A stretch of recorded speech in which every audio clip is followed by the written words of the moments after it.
நம்ம நாட்டுல ஒரு ஊர்ல ராமாவும் தன்னுடைய கணவர் சின்னப்பாவோட வாழ்ந்து வந்துகிட்டு இருந்தாங்க. ரெண்டு பேருமே அந்த ஊர்ல இருக்கிற ஒரு நிலத்துல வேலை செஞ்சுக்கிட்டு அவங்க குடும்பத்தை நடத்திக்கிட்டு வந்தாங்க.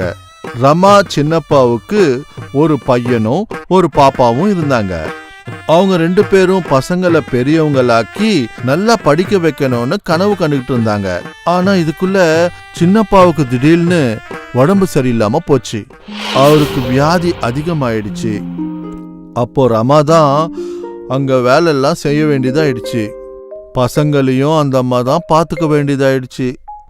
வியாதியோட இருக்கிற அவங்க கணவருடைய நிலைமை ரொம்ப மோசமாயிடுச்சு.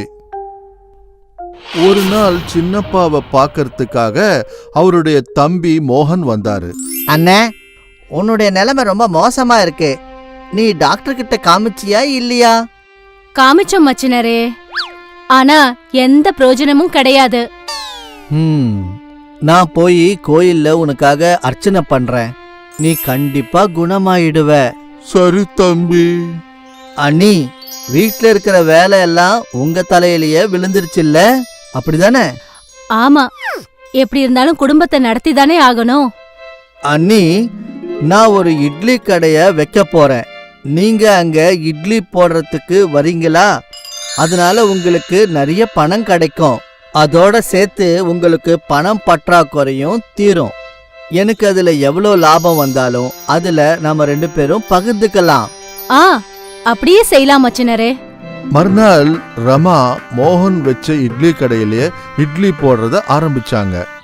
ஊர்ல இருக்கிறவங்களுக்கு எல்லாருக்கும் ரமா போட்ட இட்லிய ரொம்ப பிடிச்சிருந்தது.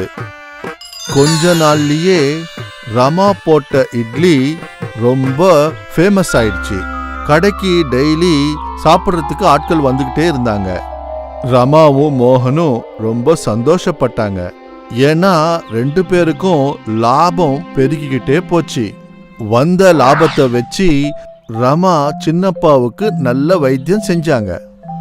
கொஞ்ச நாள்லயே சின்னப்பா முன்னாடி மாதிரியே நல்லபடி குணமாயிட்டாரு. இப்படி 2 மாசம் கழிஞ்சது. ரமா மோகன் வச்ச கடையில ஜனம் வந்துகிட்டே இருந்தாங்க. அப்போ ரமாவுக்கு ஒரு யோசனை வந்தது. இங்க இத்தனை பேர் நான் செய்யற இட்லிக்காக தானே வராங்க. அப்படின்னா எனக்கும் நிறைய லாபம் வரணும்ல. மோகன் பொருட்களை மட்டும்தான் வாங்கிட்டு வந்து தரான். வரவங்க எல்லாருக்கும் இட்லிய கட்டி கொடுக்கறான். அப்படி இருக்கும்போது எனக்கு சமமா அவனுக்கு லாபம் வரக்கூடாது இல்லையா? அன்னைக்கு சாயந்தரம் 2 பேரும் லாபத்தை பங்கு போடும்போது அப்போ மச்சினரே, இட்லி எல்லாத்தையும் நான் தானே தயார் பண்ணி கொடுக்கறேன். நான் செய்யற இட்லி அவ்வளவு நல்லா இல்லனா உங்களுக்கு இந்த அளவுக்கு லாபம் வரக்கூடாது. அது உண்மைதான் அண்ணி. நீங்க போடுற இட்லி உண்மையிலேயே ரொம்ப நல்லா இருக்கு. அப்படி பாத்தீங்கன்னா உங்களை விட லாபம் எனக்கு தானே அதிகமா கிடைக்கணும். ஆனா அண்ணி, இது ரொம்ப தப்பு. நானும் நாள் பூராவும் உழைக்கிறேன்ல, அப்பதானே நம்ம 2 பேரும் இவ்வளவு சம்பாதிக்க முடியுது. அதனுடைய அர்த்தம் என்னன்னா, நம்ம 2 பேரும் சமானமா தான் கஷ்டப்படுறோம். அதனாலதான் லாபம் நம்ம 2 பேருக்குமே சமானமா இருக்கணும். இல்ல மச்சினரே, நீங்க தப்பா பேசுறீங்க. அது உண்மையா இருந்தா நாளையில இருந்து வேற ஒருத்தவங்கள இட்லி போடுறதுக்கு தேடிக்கோங்க. ரமா மோகனோட சண்டை போட்டுக்கிட்டு தன்னுடைய வீட்டுக்கு போயிட்டா. 2வது நாள் அந்த ஊர்ல 2 இட்லி கடைங்க வந்தது. அதுல ஒன்னு ரமாவுடைய கடை. அந்த கடையில ரமா தான் இட்லி போட்டுக்கிட்டு இருந்தா. அவளே வித்துக்கிட்டு இருந்தா. இன்னொன்னு மோகனுடைய கடை. இப்போ அங்க வேறொரு பொம்பளை இட்லி தயார் பண்ணிக்கிட்டு இருந்தாங்க. ரமா வச்ச புது கடைய பார்த்து மக்கள் எல்லாருமே அந்த கடைக்கு போக ஆரம்பிச்சாங்க. ஆனா ரமா ஒண்டியா இருந்ததுனால அத்தனை பேரை அவளால சமாளிக்க முடியல. கடைசியில அவ சோர்ந்து போயிட்டா. ஊர்ல இருக்கிறவங்க எல்லாம் மோகன் கடைக்கே போயிட்டாங்க. ஏன்னா மோகன் எப்பவும் போலவே வர்றவங்களுக்கெல்லாம் அழகா இட்லி வச்சு கொடுத்துக்கிட்டு இருந்தான். இப்படியே சில நாட்கள் கழிஞ்சு போச்சு. பார்த்துக்கிட்டே இருக்கும்போதே ஜனங்கள் எல்லாரும் மோகன் இட்லி கடைக்கு போய் இட்லி சாப்பிட ஆரம்பிச்சாங்க. அப்போ ரமா ஒண்டியா உட்கார்ந்துக்கிட்டு கடையில வருத்தப்பட ஆரம்பிச்சா. ஐயோ, நான் எதுக்காக இந்த மாதிரி பண்ணேன்? நான் நினைச்சேன் இட்லி பண்றவங்க தான் பெரிய ஆளுன்னு. ஆனா அப்படி கிடையாது. மோகன் வரவங்க எல்லார்கிட்டயும் நல்லா நடந்துக்கிறான். நான் மோகன் கூடவே இருந்திருந்தா இந்நேரம் நான் நிறைய காசு சம்பாதிச்சிருக்கலாம்ல. யாருமே நான் செஞ்ச இட்லிய திரும்பி கூட பார்க்கல. ரமாவுக்கு அவளுடைய இட்லி மேல ரொம்ப தலகணமா இருந்தது. ஆனா அது இப்போ மாறி போச்சு. அதுக்கு தான் இப்படி சொல்லுவாங்க, தலகணம்ன்றது கண்ணாடி மாதிரி, அது என்னைக்காவது உடைஞ்சு போகலாம். அம்மாங்கிற பேர் கொண்ட ஒரு பிரபலமான தோசை கடை இருந்துச்சு. அந்த அம்மாசோட கடை அந்த கிராமத்துக்கு நடுவுல இருந்துச்சு. எல்லாருக்கும் முன்னாடி காலையில அந்த அம்மா கடைய திறப்பாங்க. அந்த கடையில எப்பவுமே கூட்டம் நிறைஞ்சு இருக்கிறத தான் நாம பார்க்க முடியும். அம்மா, உங்களுடைய தோசைக்கு எங்கேயுமே நிகரே இல்லம்மா. எப்படிதான் நீங்க இவ்ளோ சுவையான தோசைய பண்றீங்களோ தெரியலம்மா. அந்த கடைக்கு வரவங்க எல்லாம் அவங்க தோசைய பெருமையா சொல்றத கேட்டு நாகம்மாக்கு எப்பவுமே சந்தோஷமா இருக்கும். அங்க இருக்கிறவங்க எல்லாருக்கும் அம்மா கடையில காலங்காத்தால டிஃபன் சாப்பிடுறது ரொம்பவே பிடிக்கும். அம்மா, ஒரு மைசூர் மசாலா தோசை போடுங்க. உட்காருங்க உட்காருங்க, இப்பவே குடுக்கறேன். அந்த அம்மா எப்பவுமே எல்லாருக்கும் ரொம்ப அன்பா பரிமாறுவாங்க. அவங்க கூட நல்லாவும் பேசுவாங்க. நேரமும் இதே மாதிரி போய்கிட்டே இருந்தது. நேரத்துக்கு ஏத்த மாதிரி அம்மாவோட கடையும் பெரிய கடையா மாறுச்சு. இப்போ அந்த கடையில 2 பெண்களும் வேலை செய்யறாங்க. இப்ப அம்மா கல்லால உட்காந்து பைசாவை வாங்குவாங்க. அங்க வர கஸ்டமர் கிட்ட பேசுவாங்க. அம்மா கடையில வேலை செய்யற ஒரு பொண்ணோட பேரு வீணா. அந்த வீணாவோட பார்வை எப்பவுமே அம்மா கையில இருக்கிற பணத்தை பார்த்துதான் இருக்கும். இங்க நாம 2 பேரும் எப்பவும் வேலை செஞ்சுக்கிட்டே இருக்கோம். ஆனா அங்க அம்மாவை பாரு, கையில பணத்தை எண்ணிக்கிட்டே உட்கார்ந்துருக்காங்க. ஆனா நமக்கு என்ன கிடைக்குது? நமக்கு நாம வேலை செய்யறதுக்கான கூலி கிடைக்கும். அதுக்கு மேல நமக்கு வேற ஏதாவது கிடைக்குமா என்ன? அங்க பாத்தியா அம்மா கையில எவ்வளவு பணம் வச்சிருக்காங்கன்னு? அது அவங்களோட சம்பாத்தியம். அது மட்டும் இல்லாம பல வருஷங்களா அவங்க ரொம்ப உழைச்சிருக்காங்க. அதனாலதான் இந்த கடையை இவங்க இவ்ளோ பெருசாக்க முடிஞ்சது. அதே தான் நானும் உன்கிட்ட சொல்லிக்கிட்டு இருக்கேன். நாமளும் நமக்காக ஒரு புது கடை ஆரம்பிச்சு அதுல வேலை பார்க்கணும். வேண்டாம்ப்பா வேண்டாம், என்னாலெல்லாம் இது முடியாது. எனக்கு இப்ப கிடைக்கிற வருமானமே போதும். வீணா அவளுக்கு புரிய வைக்கிறதுக்காக எவ்வளவோ முயற்சி பண்ணா. ஆனா லக்ஷ்மி அவளோட பேச்ச கொஞ்சம் கூட கேட்கவே இல்ல. வீணா தன்னோட பேர்ல ரொம்ப நாளா கடை ஆரம்பிக்கணும்னு ஆசைப்பட்டா. அதுக்கப்புறம் அவ ஒரு நாள் அவளோட பேர்ல ஒரு புதுசா தோசை கடையையும் ஆரம்பிச்சா. அம்மா கடையில தோசை 10 ரூபாய். ஆனா வீணா 8 ரூபாய்க்கு தோசைய விற்க ஆரம்பிச்சா. கொஞ்சம் கொஞ்சமா ஜனங்க கூட்டம் வீணாவோட கடைக்கு போக ஆரம்பிச்சது. வீணாவோட வியாபாரமும் உயர்ந்துச்சு. அத பார்த்து வீணாவுக்கு ரொம்ப சந்தோஷமா இருந்தது. ஆனா கூடிய சீக்கிரத்திலேயே அவக்குள்ள ஒரு திமிரு ஏற்பட்டுச்சு. ஆனா அம்மா ரொம்பவே அமைதியா இருந்தாங்க. அவங்க கஸ்டமர் கிட்ட ரொம்ப பாசமா பேசிக்கிட்டு இருப்பாங்க. ஆனா வீணாவுக்கோ திமிரு ரொம்ப அதிகமா ஆயிடுச்சு.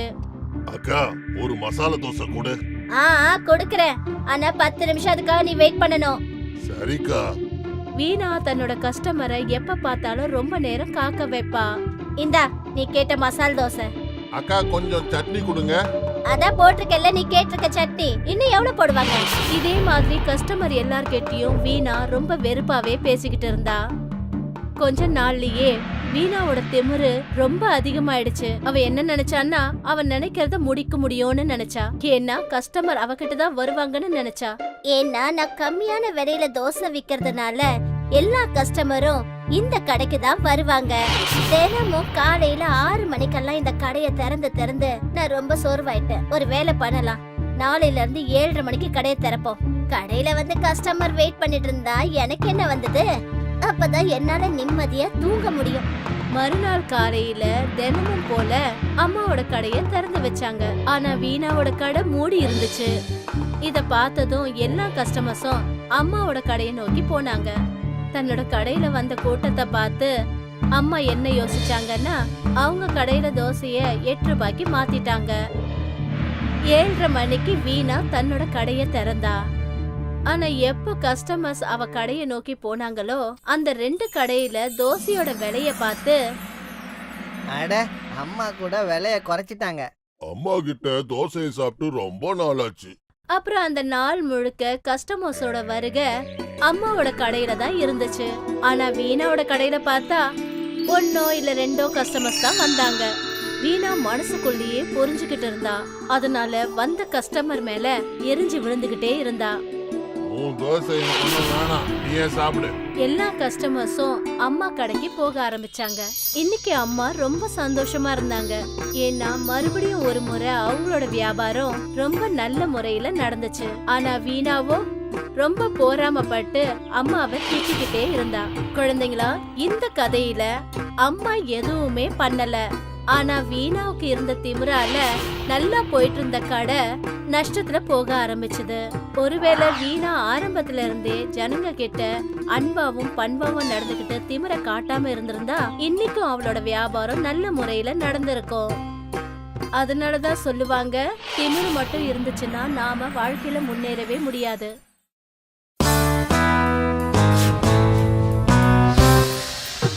நம்ம நாட்டுல ஒரு ஊர்ல ராமாவும் தன்னுடைய கணவர் சின்னப்பாவோட வாழ்ந்து வந்துகிட்டு இருந்தாங்க. 2 பேருமே அந்த ஊர்ல இருக்கிற ஒரு நிலத்துல வேலை செஞ்சுக்கிட்டு அவங்க குடும்பத்தை நடத்திக்கிட்டு வந்தாங்க. ரமா சின்னப்பாவுக்கு ஒரு பையனும் ஒரு பாப்பாவும் இருந்தாங்க. அவங்க 2 பேரும் பசங்களை பெரியவங்களாக்கி நல்லா படிக்க வைக்கணும்னு கனவு கண்டுகிட்டு இருந்தாங்க. ஆனா இதுக்குள்ள சின்னப்பாவுக்கு திடீர்னு உடம்பு சரியில்லாம போச்சு. அவருக்கு வியாதி அதிகமாயிடுச்சு. அப்போ ரமா தான் அங்க வேலையெல்லாம் செய்ய வேண்டியதாயிடுச்சு. பசங்களையும் அந்த அம்மா தான் பார்த்துக்க வேண்டியதாயிடுச்சு. வியாதியோட இருக்கிற அவங்க கணவருடைய நிலைமை ரொம்ப மோசமாயிடுச்சு. ஒரு நாள் சின்னப்பாவை பார்க்கறதுக்காக அவருடைய தம்பி மோகன் வந்தாரு. அண்ணே, உன்னுடைய நிலைமை ரொம்ப மோசமா இருக்கு. நீ டாக்டர் கிட்ட காமிச்சியா இல்லையா? காமிச்சோம் மச்சினரே, ஆனா எந்த பிரயோஜனமும் கிடையாது. நான் போய் கோயில்ல உனக்காக அர்ச்சனை பண்றேன். நீ கண்டிப்பா குணமாயிடுவ. சரி தம்பி. அண்ணி, வீட்ல இருக்கிற வேலை எல்லாம் உங்க தலையிலேயே விழுந்துருச்சுல்ல, அப்படிதானே? ஆமா, எப்படி இருந்தாலும் குடும்பத்தை நடத்தி தானே ஆகணும். அண்ணி, நான் ஒரு இட்லி கடைய வைக்க போறேன். நீங்க அங்க இட்லி போடுறதுக்கு வரீங்களா? அதனால உங்களுக்கு நிறைய பணம் கிடைக்கும். அதோட சேர்த்து உங்களுக்கு பணம் பற்றாக்குறையும் தீரும். எனக்கு அதுல எவ்வளவு லாபம் வந்தாலும் அதுல நாம 2 பேரும் பகிர்ந்துக்கலாம். அப்படியே செய்யலாம் மச்சினரே.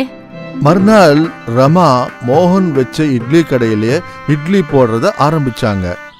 ஊர்ல இருக்கிறவங்களுக்கு எல்லாருக்கும் ரமா போட்ட இட்லிய ரொம்ப பிடிச்சிருந்தது. கொஞ்ச நாள்லயே ரமா போட்ட இட்லி ரொம்ப ஃபேமஸ் ஆயிடுச்சு. கடைக்கு டெய்லி சாப்பிட்றதுக்கு ஆட்கள் வந்துகிட்டே இருந்தாங்க. ரமாவும் மோகனும் ரொம்ப சந்தோஷப்பட்டாங்க. ஏன்னா 2 பேருக்கும் லாபம் பெருகிக்கிட்டே போச்சு. வந்த லாபத்தை வச்சு ரமா சின்னப்பாவுக்கு நல்ல வைத்தியம் செஞ்சாங்க. கொஞ்ச நாள்லயே சின்னப்பா முன்னாடி மாதிரியே நல்லபடி குணமாயிட்டாரு. இப்படி 2 மாசம் கழிஞ்சது. ரமா மோகன் வச்ச கடையில ஜனம் வந்துகிட்டே இருந்தாங்க. அப்போ ரமாவுக்கு ஒரு யோசனை வந்தது. இங்க இத்தனை பேர் நான் செய்யற இட்லிக்காக தானே வராங்க. அப்படின்னா எனக்கும் நிறைய லாபம் வரணும்ல. மோகன் பொருட்களை மட்டும்தான் வாங்கிட்டு வந்து தரான். வரவங்க எல்லாருக்கும் இட்லிய கட்டி கொடுக்கறான். அப்படி இருக்கும்போது எனக்கு சமமா அவனுக்கு லாபம் வரக்கூடாது இல்லையா? அன்னைக்கு சாயந்தரம் 2 பேரும் லாபத்தை பங்கு போடும்போது அப்போ மச்சினரே, இட்லி எல்லாத்தையும் நான் தானே தயார் பண்ணி கொடுக்கறேன். நான் செய்யற இட்லி அவ்வளவு நல்லா இல்லனா உங்களுக்கு இந்த அளவுக்கு லாபம் வரக்கூடாது. அது உண்மைதான் அண்ணி. நீங்க போடுற இட்லி உண்மையிலேயே ரொம்ப நல்லா இருக்கு. அப்படி பாத்தீங்கன்னா உங்களை விட லாபம் எனக்கு தானே அதிகமா கிடைக்கணும். ஆனா அண்ணி, இது ரொம்ப தப்பு. நானும் நாள் பூராவும் உழைக்கிறேன்ல, அப்பதானே நம்ம 2 பேரும் இவ்வளவு சம்பாதிக்க முடியுது. அதனுடைய அர்த்தம் என்னன்னா, நம்ம 2 பேரும் சமானமா தான் கஷ்டப்படுறோம். அதனாலதான் லாபம் நம்ம 2 பேருக்குமே சமானமா இருக்கணும். இல்ல மச்சினரே, நீங்க தப்பா பேசுறீங்க. அது உண்மையா இருந்தா நாளையில இருந்து வேற ஒருத்தவங்கள இட்லி போடுறதுக்கு தேடிக்கோங்க. ரமா மோகனோட சண்டை போட்டுக்கிட்டு தன்னுடைய வீட்டுக்கு போயிட்டா. 2வது நாள் அந்த ஊர்ல 2 இட்லி கடைங்க வந்தது. அதுல ஒன்னு ரமாவுடைய கடை. அந்த கடையில ரமா தான் இட்லி போட்டுக்கிட்டு இருந்தா, அவளே வித்துக்கிட்டு இருந்தா. இன்னொன்னு மோகனுடைய கடை. இப்போ அங்க வேறொரு பொம்பளை இட்லி தயார் பண்ணிக்கிட்டு இருந்தாங்க.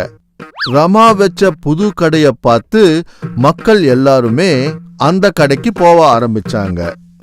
ஆனா ரமா ஒண்டியா இருந்ததுனால அத்தனை பேரை அவளால சமாளிக்க முடியல. கடைசியில அவ சோர்ந்து போயிட்டா. ஊர்ல இருக்கிறவங்க எல்லாம் மோகன் கடைக்கே போயிட்டாங்க. ஏன்னா மோகன் எப்பவும் போலவே வர்றவங்களுக்கெல்லாம் அழகா இட்லி வச்சு கொடுத்துக்கிட்டு இருந்தான். இப்படியே சில நாட்கள் கழிஞ்சு போச்சு. பார்த்துக்கிட்டே இருக்கும்போதே ஜனங்கள் எல்லாரும் மோகன் இட்லி கடைக்கு போய் இட்லி சாப்பிட ஆரம்பிச்சாங்க. அப்போ ரமா ஒண்டியா உட்கார்ந்துக்கிட்டு கடையில வருத்தப்பட ஆரம்பிச்சா. ஐயோ, நான் எதுக்காக இந்த மாதிரி பண்ணேன்? நான் நினைச்சேன் இட்லி பண்றவங்க தான் பெரிய ஆளுன்னு. ஆனா அப்படி கிடையாது. மோகன் வரவங்க எல்லார்கிட்டயும் நல்லா நடந்துக்கிறான். நான் மோகன் கூடவே இருந்திருந்தா இந்நேரம் நான் நிறைய காசு சம்பாதிச்சிருக்கலாம்ல. யாருமே நான் செஞ்ச இட்லிய திரும்பி கூட பார்க்கல. ரமாவுக்கு அவளுடைய இட்லி மேல ரொம்ப தலகணமா இருந்தது. ஆனா அது இப்போ மாறி போச்சு. அதுக்கு தான் இப்படி சொல்லுவாங்க, தலகணம்ன்றது கண்ணாடி மாதிரி, அது என்னைக்காவது உடைஞ்சு போகலாம். விஜய் நகர்ல ரகுநாத்னு ஒரு கூலி வேலை செய்யறவன் இருந்தான். அவன் தினமும் கூலி வேலை செய்ய தன்னோட கிராமத்துல இருந்து ரொம்ப தூரத்துல இருக்கிற நகரத்துக்கு போவான். ரகுநாத்தோட மனைவி லக்ஷ்மி, அப்புறம் அவங்களுக்கு 2 பசங்க இருந்தாங்க, மகேஷ் அப்புறம் ஆஷா. அந்த குடும்பமே சந்தோஷமா இருந்தது. ஒரு நாள் என்ன ஆச்சுன்னா, ரகுநாத் எப்பவும் போல வேலை செய்யறதுக்காக நகரத்துக்கு போனான். அவன் ரோடு கிராஸ் பண்ணும்போது ஒரு ட்ரக் அவனை மோதி அவனுக்கு ஆக்சிடென்ட் ஆயிடுச்சு. ரகுநாத்தை ஹாஸ்பிட்டல்ல அட்மிட் பண்ண வேண்டியதாயிடுச்சு. அவனோட குடும்பமே ரொம்ப கவலையா இருந்தது. குழந்தைங்க அழுதுட்டு இருந்தாங்க. லக்ஷ்மி எல்லாருக்கும் ஆறுதல் சொல்லி சமாளிச்சிட்டு இருந்தா. இங்க பாருங்க, அப்பா குணமாயிடுவாரு. இப்படி நீங்க 2 பேரும் அழுதுகிட்டே இருந்தா அவருக்கு பிடிக்காது. அப்பாவுக்கு எப்ப குணமாகும்? சொல்லுங்க அம்மா. ரொம்ப சீக்கிரத்துல. நீங்க கவலைப்படாதீங்க, நான் எல்லாத்தையும் பாத்துக்கிறேன். பல நாள் கடந்துச்சு. ரகுநாத்தோட நிலைமை பரவாயில்ல, ஆனாலும் அவனால இப்ப நடக்கலாம் முடியாது. ஒரு நாள் நர்ஸ் லக்ஷ்மியை பார்க்கறதுக்கு வந்தாங்க. உங்களை டாக்டர் சார் கூப்பிடுறாரு. லக்ஷ்மி டாக்டரோட கேபினுக்கு போனா. சிஸ்டர், நான் உங்களுக்கு ஒரு பொய்யான நம்பிக்கை கொடுக்க விரும்பல. உங்க ஹஸ்பண்டோட 2 காலுக்கும் ஆபரேஷன் பண்ணி ஆகணும். அப்பதான் அவரால் நடக்க முடியும். ஆனா உங்க நிலைமைய பார்க்கும்போது உங்களால அவ்வளவு செலவு பண்ண முடியுமான்னு எனக்கு தெரியல. எவ்வளவு செலவாகும் டாக்டர் சார்? கிட்டத்தட்ட 20 லட்சம் ரூபாய். ஐயோ கடவுளே. ஒருவேளை அவருக்கு இந்த ஆபரேஷன் பண்ணலைன்னா அவரால் எப்பவும் நடக்க முடியாம போயிடும். இப்போ நீங்க தான் உங்க முடிவை சொல்லணும். ஒருவேளை அவருடைய ஆபரேஷனுக்கு நீங்க பணம் ரெடி பண்ண முடியும்னா ரொம்ப நல்லா இருக்கும். சரிங்க டாக்டர் சார், நான் முயற்சி பண்றேன். லக்ஷ்மிக்கு ஒரே யோசனை ஆயிடுச்சு, தன்னோட புருஷனை எப்படி காப்பாத்துறதுன்னு. அவ பசங்களோட வீட்டுக்கு போனா. தன்னோட நகைகளை எடுத்து பார்த்தா. இது ரொம்ப கம்மியா இருக்கு. இதை வச்சா 1 லட்சம் ரூபாய் கூட கிடைக்காது. வீட்டையும் பார்த்துக்கணும், அவருக்கும் வைத்தியம் பண்ணணும். இதெல்லாம் எப்படி முடியும்? லக்ஷ்மி தன்னோட நகைகளை பார்த்துக்கிட்டு இருந்தா. அப்பதான் தன்னோட 2 குழந்தைங்களும் பக்கத்துல வந்தாங்க. அம்மா, இந்த மாங்கல்யத்தையும் வளையலையும் நீங்க வித்துருவீங்களா? வேற எந்த வழியும் தெரியலடா கண்ணா. அம்மா, வேணும்னா நாம எல்லாரும் சேர்ந்து சம்பாதிக்கலாமா? எப்படி? நீங்க இட்லி நல்லா பண்ணுவீங்கல்ல, நாம ஒரு இட்லி கடை போட்டா என்னம்மா? அதை நாம செய்யலாம் தான். ஆனா அதுல அவ்வளவு பணம் நமக்கு கிடைக்குமா? அதுவும் 20 லட்சம். அம்மா, முயற்சி பண்ணித்தான் பாப்போமே. அந்த கடவுள் மனசு வச்சார்னா நிச்சயமா நமக்கு பணம் வந்து சேருமா. அப்புறம் அப்பாவுக்கு ஆபரேஷனும் நடக்கும். ரொம்ப பெரியவங்களாயிட்டீங்க. வாங்க, இட்லி வியாபாரத்துக்கு தேவையானதை ரெடி பண்ணுவோம். லக்ஷ்மியும் பசங்களும் வீட்ல இருந்த சாமான் எல்லாத்தையும் சேகரிச்சாங்க. இதோ கரண்டி, பிளேட்ஸ். இதோ அடுப்பு ரெடியா இருக்கு. இதோ இருக்கு இட்லி குக்கர். ஆனா எனக்கு தெரிஞ்சு இது ரொம்ப சின்னது. கடைக்கு நிறைய பேர் வந்துட்டாங்கன்னா உடனே இட்லிலாம் ரெடி பண்ண முடியாது. அதுக்கு நாம என்னம்மா செய்யணும்? நாம புதுசா இட்லி குக்கர் வாங்கணும். என்கிட்ட கொஞ்சம் பணம் இருக்கு, அதுல பெரிய இட்லி குக்கர் வாங்கலாம். இட்லி குக்கர் வாங்கறதுக்காக 3 பேரும் கடைக்கு போனாங்க. அண்ணே, ஒரு பெரிய இட்லி குக்கர் ஒன்று காட்டுங்களேன். அந்த கடைக்காரர் அவங்களுக்கு ஒரு குக்கர் எடுத்து காட்டினாரு. இதை விட பெருசா வேணும். தங்கச்சிமா, இதை விட பெரிய இட்லி குக்கர் என்கிட்ட கிடையாது. இப்பெல்லாம் இதை விட பெரிய இட்லி குக்கர் வர்றது கிடையாது. என்னண்ணே இப்படி சொல்றீங்க? ஆனா நீங்க பழைய இட்லி குக்கர் வாங்கிக்கலாமே. பக்கத்துல தான் ஒரு பழைய பாத்திர கடை இருக்கு தங்கச்சிமா. அவங்க கிட்ட நிச்சயமா பெரிய இட்லி குக்கர்ஸ் இருக்கும். எதுக்கும் நீங்க அங்கேயும் போய் பாருங்க. சரிங்க அண்ணே. லக்ஷ்மியும் அவளோட பசங்களும் பக்கத்து கடைக்கு போனாங்க. அங்க லக்ஷ்மியோட பார்வை ஒரு பெரிய பித்தளை இட்லி குக்கர் மேல பட்டுச்சு. அண்ணே, இந்த பெரிய இட்லி குக்கரோட விலை என்ன? இது பழசாச்சம்மா, இது 500 ரூபாய் வரும். சரி, அப்ப அதை எனக்கு கொடுங்க. லக்ஷ்மியும் அவளோட பசங்களும் அந்த பெரிய பித்தளை இட்லி குக்கரை வாங்கிக்கிட்டு வீட்டுக்கு வந்தாங்க. வீட்டுக்கு வந்ததும், அம்மா, நீங்க இந்த இட்லி குக்கரை எதுக்காக தேர்ந்தெடுத்தீங்க? பக்கத்துலயே ஸ்டீல் குக்கர்ஸ் எல்லாம் எத்தனை இருந்தது, எதுக்காக பித்தளை குக்கரை வாங்குனீங்க? ஏன்னா இது பித்தளை பாத்திரத்துல இட்லி செஞ்சா ரொம்ப சுவையா இருக்கும். அது மட்டும் இல்லாம இது நமக்கு ரொம்ப கம்மியான விலையில கிடைச்சிருக்கு. ஆனா அம்மா, நாம புது குக்கர்ல வாங்கியிருக்கணும். பாருங்க, இது மேல எவ்வளவு அழுக்கா இருக்கு. ஆஷா, இது பித்தளை. இத நல்லா தேய்ச்சோம்னா பளபளன்னு இருக்கும். சரிங்கம்மா.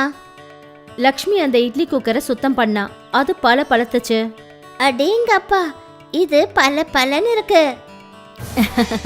நான் தான் சொன்னேன்ல. அப்புறம் ஆஷா, அதுக்கு தான் சொல்லுவாங்க ஓல்ட் இஸ் கோல்டு. அம்மா, இதுல இட்லி பண்ணி பார்க்கலாமா? பண்றேம்மா. லக்ஷ்மி அந்த இட்லி குக்கரோட தட்டுல இட்லி மாவை ஊத்தினா. அப்புறம் அதை கேஸ்ல வச்சா.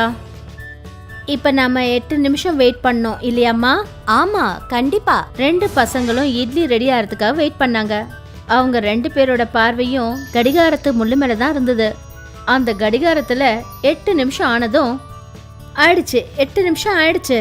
ஆ, பொறுமையா இருங்க, இட்லி எடுக்கிறேன். லக்ஷ்மி அந்த குக்கரை திறந்ததுமே அந்த குக்கர்ல இருந்து ஒரு வெளிச்சம் தெரிய ஆரம்பிச்சது. வெள்ளையான மாவு எப்படி தங்க நிறத்துல மாறுச்சு? லக்ஷ்மி அந்த இட்லிய வெளியே எடுத்த உடனே அவ அப்படியே அதிர்ச்சி ஆயிட்டா. என்னது இது, இந்த இட்லி கல்லு மாதிரி ஆயிடுச்சு. கல்லு இல்ல, தங்கம். தங்க இட்லியா? லக்ஷ்மி ஒரு தங்க இட்லியை எடுத்துக்கிட்டு தங்க வியாபாரி கிட்ட போனா. அப்புறம் அத அங்க செக் பண்ணி பார்த்தா. இது உண்மையிலேயே சுத்த தங்கம்பா. அத கேட்டதும் லக்ஷ்மியால நம்பவே முடியல. அவ வீட்டுக்கு வந்ததும் இந்த விஷயத்த தன்னோட பசங்க கிட்ட சொன்னா. அவங்க சந்தோஷத்துல குதிக்க ஆரம்பிச்சாங்க. நம்ம கிட்ட இவ்வளவு தங்க இட்லி இருக்கு. அம்மா, இத வித்து நாம அப்பாவுக்கு வைத்தியம் பார்க்க முடியும்லம்மா? ஆ, நம்ம கிட்ட இவ்வளவு தங்கம் இருக்கு, நம்மளால நினைச்சு கூட பார்க்க முடியாது. கொஞ்ச நாளைக்கு அப்புறம் லக்ஷ்மி 2 தங்க இட்லிய தங்க வியாபாரி கிட்ட வித்துட்டா. அப்புறம் அதுல கிடைச்ச பணத்தை வச்சு தன்னோட புருஷன் ரகுநாத்தோட காலுக்கு ஆபரேஷன் பண்ணா. ரகுநாத் மறுபடியும் நடக்க ஆரம்பிச்சான். இன்னும் 2 தங்க இட்லிய வித்து லக்ஷ்மி புது வீட்டை வாங்கினா. ரகுநாத்தும் அவனோட குடும்பமும் புது வீட்ல ரொம்ப சந்தோஷமா இருந்தாங்க. இன்னைக்கும் அந்த இட்லி குக்கர் லக்ஷ்மி கிட்ட தான் இருக்கு. ஆனா அந்த குக்கர்ல அவ மறுபடியும் இட்லி ஊத்தவே இல்ல. அம்மா, நாம மறுபடியும் தங்க இட்லி பண்ண முடியாதா? வேண்டாம், ஏன்னா கடவுள் நமக்கு இவ்வளவு கொடுத்திருக்கிறதே ரொம்ப பெரிய விஷயம். அது மட்டும் இல்லாம ஆஷா, அம்மா எப்பவும் சொல்லுவாங்கல்ல, பேராசைப்படுறது ரொம்ப தப்புன்னு. அப்புறம் நாம எப்பவும் பேராசைப்படவே கூடாது. ரொம்ப சரியா சொன்ன. நமக்கு இந்த மாதிரி ஒரு மாய குக்கர் கிடைச்ச விஷயத்த நீங்க 2 பேருமே மறந்துருங்க. அப்புறம் எப்பவும் சந்தோஷமா இருங்க. விஜய் நகர்ல ரகுநாத்னு ஒரு கூலி வேலை செய்யறவன் இருந்தான். அவன் தினமும் கூலி வேலை செய்ய தன்னோட கிராமத்துல இருந்து ரொம்ப தூரத்துல இருக்கிற நகரத்துக்கு போவான். ரகுநாத்தோட மனைவி லக்ஷ்மி, அப்புறம் அவங்களுக்கு 2 பசங்க இருந்தாங்க, மகேஷ் அப்புறம் ஆஷா. அந்த குடும்பமே சந்தோஷமா இருந்தது. ஒரு நாள் என்ன ஆச்சுன்னா, ரகுநாத் எப்பவும் போல வேலை செய்யறதுக்காக நகரத்துக்கு போனான். அவன் ரோடு கிராஸ் பண்ணும்போது ஒரு ட்ரக் அவனை மோதி அவனுக்கு ஆக்சிடென்ட் ஆயிடுச்சு. ரகுநாத்தை ஹாஸ்பிட்டல்ல அட்மிட் பண்ண வேண்டியதாயிடுச்சு. அவனோட குடும்பமே ரொம்ப கவலையா இருந்தது. குழந்தைங்க அழுதுட்டு இருந்தாங்க. லக்ஷ்மி எல்லாருக்கும் ஆறுதல் சொல்லி சமாளிச்சிட்டு இருந்தா. இங்க பாருங்க, அப்பா குணமாயிடுவாரு. இப்படி நீங்க 2 பேரும் அழுதுகிட்டே இருந்தா அவருக்கு பிடிக்காது. அப்பாவுக்கு எப்ப குணமாகும்? சொல்லுங்க அம்மா. ரொம்ப சீக்கிரத்துல. நீங்க கவலைப்படாதீங்க, நான் எல்லாத்தையும் பாத்துக்கிறேன். பல நாள் கடந்துச்சு. ரகுநாத்தோட நிலைமை பரவாயில்ல, ஆனாலும் அவனால இப்ப நடக்கலாம் முடியாது. ஒரு நாள் நர்ஸ் லக்ஷ்மியை பார்க்கறதுக்கு வந்தாங்க. உங்களை டாக்டர் சார் கூப்பிடுறாரு. லக்ஷ்மி டாக்டரோட கேபினுக்கு போனா. சிஸ்டர், நான் உங்களுக்கு ஒரு பொய்யான நம்பிக்கையை கொடுக்க விரும்பல. உங்க ஹஸ்பண்டோட 2 காலுக்கும் ஆபரேஷன் பண்ணி ஆகணும், அப்பதான் அவரால் நடக்க முடியும். ஆனா உங்க நிலைமைய பார்க்கும்போது உங்களால அவ்வளவு செலவு பண்ண முடியுமான்னு எனக்கு தெரியல. எவ்வளவு செலவாகும் டாக்டர் சார்? கிட்டத்தட்ட 20 லட்சம் ரூபாய். ஐயோ கடவுளே. ஒருவேளை அவருக்கு இந்த ஆபரேஷன் பண்ணலைன்னா அவரால் எப்பவும் நடக்க முடியாம போயிடும். இப்போ நீங்க தான் உங்க முடிவை சொல்லணும். ஒருவேளை அவருடைய ஆபரேஷனுக்கு நீங்க பணம் ரெடி பண்ண முடியும்னா ரொம்ப நல்லா இருக்கும். சரிங்க டாக்டர் சார், நான் முயற்சி பண்றேன். லக்ஷ்மிக்கு ஒரே யோசனை ஆயிடுச்சு, தன்னோட புருஷனை எப்படி காப்பாத்துறதுன்னு. அவ பசங்களோட வீட்டுக்கு போனா. தன்னோட நகைகளை எடுத்து பார்த்தா. இது ரொம்ப கம்மியா இருக்கு. இத வச்சா 1 லட்சம் ரூபாய் கூட கிடைக்காது. வீட்டையும் பார்த்துக்கணும், அவருக்கும் வைத்தியம் பண்ணணும். இதெல்லாம் எப்படி முடியும்? லக்ஷ்மி தன்னோட நகைகளை பார்த்துக்கிட்டு இருந்தா. அப்பதான் தன்னோட 2 குழந்தைங்களும் பக்கத்துல வந்தாங்க. அம்மா, இந்த மாங்கல்யத்தையும் வளையலையும் நீங்க வித்துருவீங்களா? வேற எந்த வழியும் தெரியலடா கண்ணா. அம்மா, வேணும்னா நாம எல்லாரும் சேர்ந்து சம்பாதிக்கலாமா? எப்படி? நீங்க இட்லி நல்லா பண்ணுவீங்கல்ல, நாம ஒரு இட்லி கடை போட்டா என்னம்மா? அதை நாம செய்யலாம் தான். ஆனா அதுல அவ்வளவு பணம் நமக்கு கிடைக்குமா? அதுவும் 20 லட்சம். அம்மா, முயற்சி பண்ணித்தான் பாப்போமே. அந்த கடவுள் மனசு வச்சாருன்னா நிச்சயமா நமக்கு பணம் வந்து சேருமா. அப்புறம் அப்பாவுக்கு ஆபரேஷனும் நடக்கும். ரொம்ப பெரியவங்களாயிட்டீங்க. வாங்க, இட்லி வியாபாரத்துக்கு தேவையானதை ரெடி பண்ணுவோம். லக்ஷ்மியும் பசங்களும் வீட்டில் இருந்த சாமான் எல்லாத்தையும் சேகரிச்சாங்க. இதோ கரண்டி, பிளேட்ஸ். இதோ அடுப்பு ரெடியா இருக்கு. இதோ இருக்கு இட்லி குக்கர். ஆனா எனக்கு தெரிஞ்சு இது ரொம்ப சின்னது. கடைக்கு நிறைய பேர் வந்துட்டாங்கன்னா உடனே இட்லிலாம் ரெடி பண்ண முடியாது. அதுக்கு நாம என்னம்மா செய்யணும்? நாம புதுசா இட்லி குக்கர் வாங்கணும். என்கிட்ட கொஞ்சம் பணம் இருக்கு, அதுல பெரிய இட்லி குக்கர் வாங்கலாம். இட்லி குக்கர் வாங்கறதுக்காக 3 பேரும் கடைக்கு போனாங்க. அண்ணே, ஒரு பெரிய இட்லி குக்கர் ஒன்று காட்டுங்களேன். அந்த கடைக்காரர் அவங்களுக்கு ஒரு குக்கர் எடுத்து காட்டினாரு. இதை விட பெருசா வேணும். தங்கச்சிமா, இதை விட பெரிய இட்லி குக்கர் என்கிட்ட கிடையாது. இப்பெல்லாம் இதை விட பெரிய இட்லி குக்கர் வர்றது கிடையாது. என்னென்ன இப்படி சொல்றீங்க? ஆனா நீங்க பழைய இட்லி குக்கர் வாங்கிக்கலாமே. பக்கத்துல தான் ஒரு பழைய பாத்திர கடை இருக்கு தங்கச்சிமா. அவங்க கிட்ட நிச்சயமா பெரிய இட்லி குக்கர்ஸ் இருக்கும். எதுக்கும் நீங்க அங்கேயும் போய் பாருங்க. சரிங்க அண்ணே. லக்ஷ்மியும் அவளோட பசங்களும் பக்கத்து கடைக்கு போனாங்க. அங்க லக்ஷ்மியோட பார்வை ஒரு பெரிய பித்தளை இட்லி குக்கர் மேல பட்டுச்சு. அண்ணே, இந்த பெரிய இட்லி குக்கரோட விலை என்ன? இது பழசாச்சம்மா, இது 500 ரூபாய் வரும். சரி, அப்ப அதை எனக்கு கொடுங்க. லக்ஷ்மியும் அவளோட பசங்களும் அந்த பெரிய பித்தளை இட்லி குக்கரை வாங்கிக்கிட்டு வீட்டுக்கு வந்தாங்க. வீட்டுக்கு வந்ததும், அம்மா, நீங்க இந்த இட்லி குக்கரை எதுக்காக தேர்ந்தெடுத்தீங்க? பக்கத்துலயே ஸ்டீல் குக்கர்ஸ் எல்லாம் எத்தனை இருந்தது. எதுக்காக பித்தளை குக்கரை வாங்குனீங்க? ஏன்னா இது பித்தளை பாத்திரத்துல இட்லி செஞ்சா ரொம்ப சுவையா இருக்கும். அது மட்டும் இல்லாம இது நமக்கு ரொம்ப கம்மியான விலையில கிடைச்சிருக்கு. ஆனா அம்மா, நாம புது குக்கர்ல வாங்கியிருக்கணும். பாருங்க, இது மேல எவ்வளவு அழுக்கா இருக்கு. ஆஷா, இது பித்தளை. இத நல்லா தேய்ச்சோம்னா பளபளன்னு இருக்கும். சரிங்கம்மா. லக்ஷ்மி அந்த இட்லி குக்கரை சுத்தம் பண்ணா. அது பளபளத்துச்சு. அடேங்கப்பா, இது பளபளன்னு இருக்கு. நான் தான் சொன்னேன்ல. அப்புறம் ஆஷா, அதுக்கு தான் சொல்லுவாங்க ஓல்ட் இஸ் கோல்டு. அம்மா, இதுல இட்லி பண்ணி பார்க்கலாமா? பண்றேம்மா. லக்ஷ்மி அந்த இட்லி குக்கரோட தட்டுல இட்லி மாவை ஊத்தினா. அப்புறம் அதை கேஸ்ல வச்சா. இப்ப நாம 8 நிமிஷம் வெயிட் பண்ணோம் இல்லையாம்மா? ஆமா, கண்டிப்பா. 2 பசங்களும் இட்லி ரெடி ஆகிறதுக்காக வெயிட் பண்ணாங்க. அவங்க 2 பேரோட பார்வையும் கடிகாரத்து முள்ளு மேல தான் இருந்தது. அந்த கடிகாரத்துல 8 நிமிஷம் ஆனதும் ஆயிடுச்சு. 8 நிமிஷம் ஆயிடுச்சு.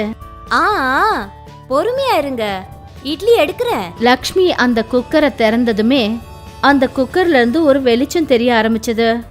வெள்ளையான மாவு எப்படி தங்க நிறத்துல மாறுச்சு?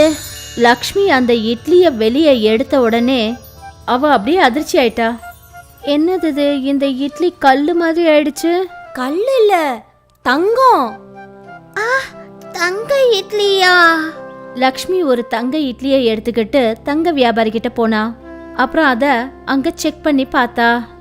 இது உண்மையிலேயே சுத்த தங்கம்பா? அத கேட்டதும் லக்ஷ்மியால நம்பவே முடியல. அவ வீட்டுக்கு வந்ததும் இந்த விஷயத்த தன்னோட பசங்க கிட்ட சொன்னா. அவங்க சந்தோஷத்துல குதிக்க ஆரம்பிச்சாங்க. நம்ம கிட்ட இவ்வளவு தங்க இட்லி இருக்கு. அம்மா, இத வித்து நாம அப்பாவுக்கு வைத்தியம் பார்க்க முடியும்லம்மா? நம்ம கிட்ட இவ்வளவு தங்கம் இருக்கு, நம்மளால நினைச்சு கூட பார்க்க முடியாது. கொஞ்ச நாளைக்கு அப்புறம் லக்ஷ்மி 2 தங்க இட்லிய தங்க வியாபாரி கிட்ட வித்துட்டா. அப்புறம் அதுல கிடைச்ச பணத்தை வச்சு தன்னோட புருஷன் ரகுநாத்தோட காலுக்கு ஆபரேஷன் பண்ணா. ரகுநாத் மறுபடியும் நடக்க ஆரம்பிச்சான். இன்னும் 2 தங்க இட்லிய வித்து லக்ஷ்மி புது வீட்டை வாங்கினா. ரகுநாத்தும் அவனோட குடும்பமும் புது வீட்ல ரொம்ப சந்தோஷமா இருந்தாங்க. இன்னைக்கும் அந்த இட்லி குக்கர் லக்ஷ்மி கிட்ட தான் இருக்கு. ஆனா அந்த குக்கர்ல அவ மறுபடியும் இட்லி ஊத்தவே இல்ல. அம்மா, நாம மறுபடியும் தங்க இட்லி பண்ண முடியாதா? வேண்டாம், ஏன்னா கடவுள் நமக்கு இவ்வளவு கொடுத்திருக்கிறதே ரொம்ப பெரிய விஷயம். அது மட்டும் இல்லாம ஆஷா, அம்மா எப்பவும் சொல்லுவாங்கல்ல, பேராசைப்படுறது ரொம்ப தப்புன்னு. அப்புறம் நாம எப்பவும் பேராசைப்படவே கூடாது. ரொம்ப சரியா சொன்ன. நமக்கு இந்த மாதிரி ஒரு மாய குக்கர் கிடைச்ச விஷயத்த நீங்க 2 பேருமே மறந்துருங்க. அப்புறம் எப்பவும் சந்தோஷமா இருங்க.